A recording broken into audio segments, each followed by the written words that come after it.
শুভ সকাল বন্ধুরা, তোমাদের সাথে নিয়ে আমি চলে এসেছি মানুষই আমার রান্নাঘরে। সকাল সকাল চলে এসছে বাজার থেকে চিকেন, আর এসছে এই যে কাতলা মাছ।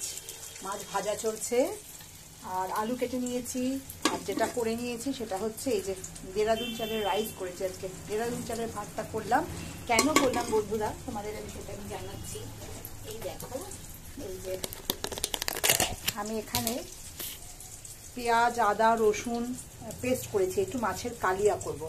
তাই মাছের কালিয়ার সাথে বন্ধুরা তোমরা জানো যে একটু ভালো চাল, এমনি নর্মাল যে আমরা প্রতিদিন যে ভাতটা খাই সেটা তো ভালোই থাকে, কিন্তু এতটাও ভালো থাকে না যেটা এই ধরনের রান্না দিয়ে ভালো লাগবে।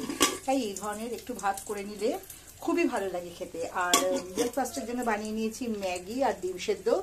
আপাতত এই অবধি হয়েছে বন্ধুরা। মাছ ভাজা চলছে, কিছুটা মাছ ভাজা হয়েছে, আরও ভাজা হবে। তো এই অবধি। আর বাকি কি করছি না করছি ভিডিওর মাধ্যমে তোমাদের কাছে নিয়ে আসছি বন্ধুরা।